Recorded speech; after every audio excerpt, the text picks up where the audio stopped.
In this video, we are going to look at calculating horizontal and vertical lengths formed by a parabola and a straight line on the Cartesian plane. Now we are going to look at one example. So with the same parabola and the same straight line, but we are going to be calculating 6 different types of lengths. Okay, so it says the graphs of f of x equals negative 2x squared plus 12x minus 10 and g of x equals negative 2x plus 10 are drawn. Calculate the lengths if a and b are the y-intercepts and c and h are the x-intercepts of f of x. Find, and the first length we have to find is that of AB. Now, AB is a vertical length, and vertical lengths are calculated with the y-coordinates. We take the y-coordinate at the top and we subtract the y-coordinate at the bottom. So when we are calculating a vertical length, we need the y-coordinates. Now, A is the y-intercept of the straight line, and B is the y-intercept of the parabola. So, to calculate the y-coordinate of A, I am going to let x equal 0 in g of x, and that gives me a value of 10. For B, to calculate B, I'm going to let x equals 0 in f of x, and that gives me the value of negative 10.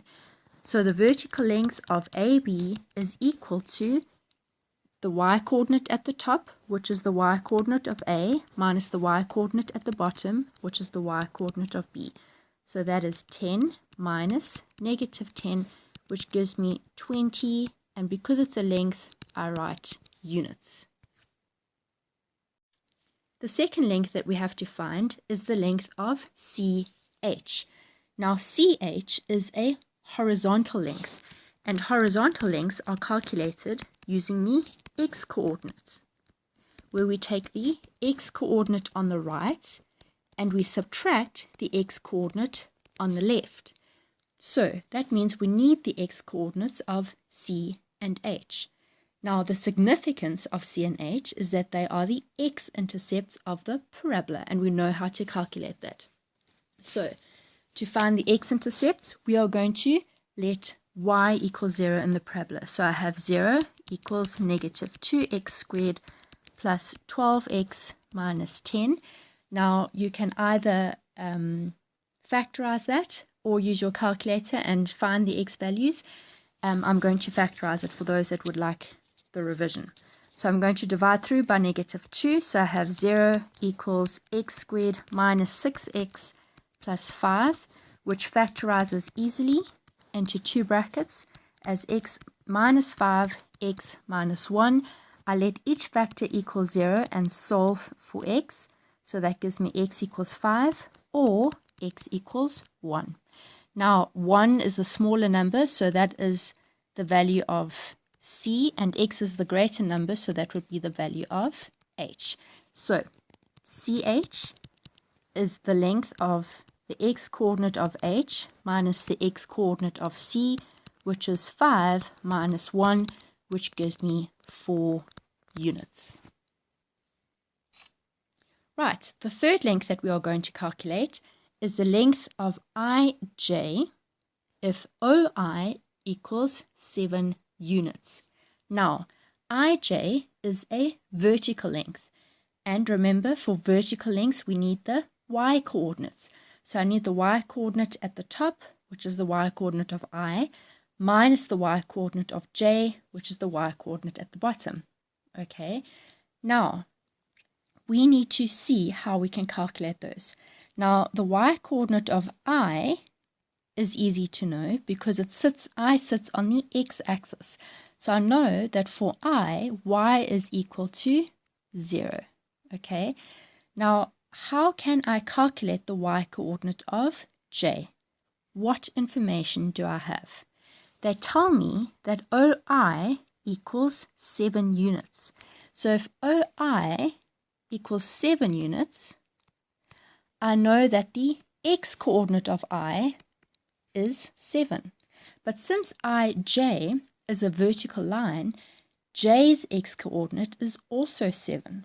Okay, so J's x-coordinate is 7, and I need to find the y-coordinate. Now, for any function, if you have the equation of the graph and you know one coordinate, you can calculate the other coordinate by substituting the known coordinate into the equation. So, to find the y coordinate of j, we are going to substitute x equals 7 into the straight line graph on which j sits. Okay, so let's just say to calculate the y coordinate of j, okay, I have g of x, which is a straight line, but in place of x, I'm going to substitute 7 to find the y coordinate where x equals 7. So that gives me negative 2 times 7 plus 10, which is negative 14 plus 10, which is negative 4. That means the y coordinate of j is negative 4. So now I have everything I need to calculate the length ij.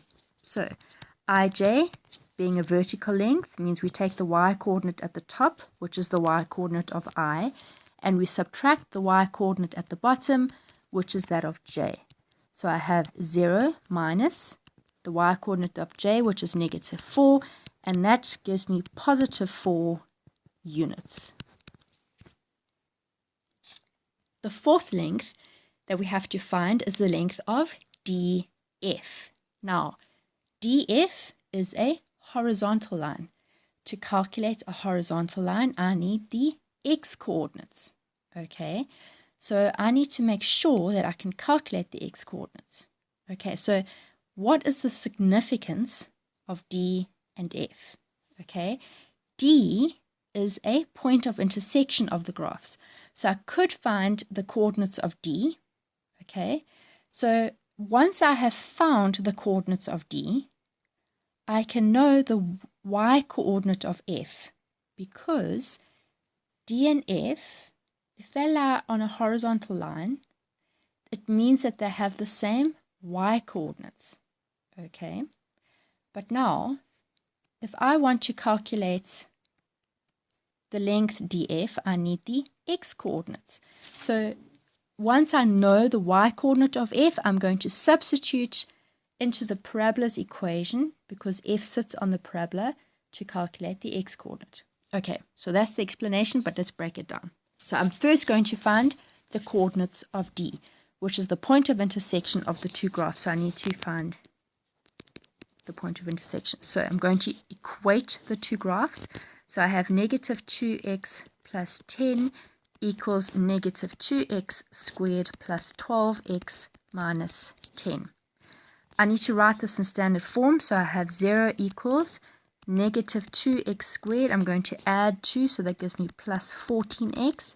Then I'm going to subtract 10 on both sides. So I have negative 20 on both sides. Okay. So then I'm going to you're welcome to use your calculator to find the x values. I am going to factorize. But before I factorize, I'm going to divide through by negative 2. So that gives me x squared minus 7x plus 10. And that factorizes easily as x minus 5x minus 2. If I make each factor equal to 0 and solve for x, I have x equals 5 or x equals 2. Okay. Now, the x coordinate of d is 2. D was point of intersection, so its x coordinate is 2, and the x equals 5 is the x coordinate of the other point of intersection, which is h. And that's why we had already found a value of x equals 5.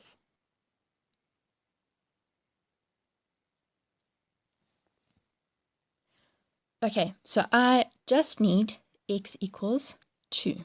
Okay, so df is a horizontal line, so I need the x coordinates. But to find the x coordinate of f, I need the y coordinate of d. Okay, so to find the y coordinate, I'm going to substitute x equals 2 into either one of these equations. I'm going to choose g. So g at 2 equals negative 2 times 2 plus 10, which is negative 4 plus 10, which is 6. So that means that the coordinates of d are 2 and 6. Now, because DF are on a horizontal line, it means that the y-coordinate of F is also 6. Okay, so I've got the coordinates of D, and I've got one coordinate of F. So to find the x-coordinate, I can substitute the known coordinate into the equation on which F sits, which is the parabola. So, for F, okay, the parabola is f of x, so y in this case, I'm going to substitute 6 in place of y, so I have 6 equals negative 2x squared plus 12x minus 10. I'm going to write that in standard form by subtracting 6 on both sides, and I have minus 16. Now I need to factorize this, okay, so I'm going to divide through by negative 2 again, and I have x squared minus 6x plus 8, and that factorizes easily as x minus 4x minus 2, which gives me x equals 4 or x equals 2. Okay, now what these two x values give me are the 2 points on the parabola that have a y-coordinate of 6. And so the x equals 2 is D, and the x equals 4 is F. Okay, but now I have what I need to calculate the length of DF. So, DF being a horizontal line, I use the x-coordinate, so it's the x-coordinate on the right, which is F, minus the x-coordinate on the left, which is that of D. So, that is 4 minus 2, which gives me a length of 2 units. The fifth length that we are going to calculate, it says find the value or values of x for which g of x minus f of x equals 8. Now, g of x minus f of x is a difference in y-coordinates. Okay, and a difference in y-coordinates is a vertical length. So this question is asking for the values of x where there is a vertical length of 8. And the vertical length is such that the graph of g of x is above f of x. Okay, now, unless you have the scale values on your graph, you will have to calculate this algebraically, and we can do that using substitution. So I have g of x minus f of x equals 8. And what I do is I substitute. So in place of g of x, I'm going to substitute the expression for g of x, which is negative 2x plus 10, minus, and in place of f of x, I substitute the expression of f of x, which is negative 2x squared plus 12x minus 10, and that all equals 8. Now I have an equation with x as my variable, which I can solve. So to do that, I'm first going to have to write this in standard form, so I have to get rid of the brackets. So I have negative 2x plus 10. Distributing the negative, I'm left with positive 2x squared minus 12x plus 10 equals 8. And I have to write this in standard form, so I'm going to add like terms and end up with a 0 on the one side of the equal sign. Okay, so I have 2x squared minus 14x, then I have 10 plus 10, which is 20, and I'm going to subtract 8, which is 12. Okay, so 2x squared minus 14x plus 12, they all have a common factor of 2, so I'm going to divide through by 2, which gives me x squared minus 7x plus 6 equals 0, and that allows me to factorize this equation easily as x minus 6, x minus 1, which gives me x equals 6 or x equals 1. Okay, now remember this question asked for the values of x for which g of x minus f of x equals 8, where there's a vertical length of 8 units. Okay, I needed to give the x values. So I have x equals 6, x equals 1 as my final answer. Now, the final length that we have to calculate is the maximum length of EG. Now this is a very important length and becomes even more important in matric. So make sure that you understand this. Okay, so EG, if we look at the diagram, is a vertical line between the parabola and the straight line. And because it says the maximum length, it means that EG can potentially change. Okay, so EG could be there, could be there, could be there, there. Okay, so EG is a length between the points of intersection of the parabola and the straight line. We want to know the maximum length that EG could be. Okay, an important thing that I want to just point out, we are not told anywhere that E is the turning point of the parabola. So you cannot just assume that E is the turning point. Okay, now what we have to do is find an expression for the length of EG. Now, EG being a vertical length, we calculate using the difference in the y coordinates. So it's a vertical length, so I'm going to write an expression for the length,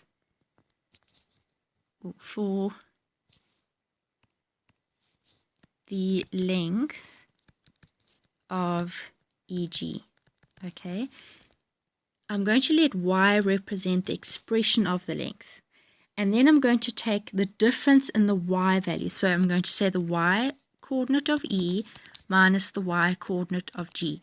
Now, I obviously don't know those values, but I do have an expression for any y coordinate of that E could be, and that is that E sits on the parabola, and the parabola's equation gives me an expression for any y coordinate. So I'm going to have f of x representing any y coordinate on f of x minus the y coordinate of G, which is represented by the equation for g of x. So I'm going to subtract g of x. Okay, so using substitution, I have negative 2x squared plus 12x minus 10 minus, and then g of x, which is negative 2x plus 10. Simplifying this, taking away the brackets, okay, I'm going to have plus 2x minus 10, adding like terms, gives me negative 2x squared plus 14x minus 20. Now, make sure that you understand what this represents. It represents an expression for the length of EG, and it is a parabola. So if I were to graph this parabola, it would look like that. And I'd have my x coordinates and my y coordinates, and my y coordinates are the length of EG. Okay, so if the y coordinates represent the length of EG, where would the maximum length occur? It would occur at the turning point. So to find the maximum length of EG, we need to find the coordinates of the turning point of this parabola. Okay, so the x coordinate of the turning point is given by the formula negative b over 2a. Our b is 14, so it's negative 14 over 2 times a, which is negative 2.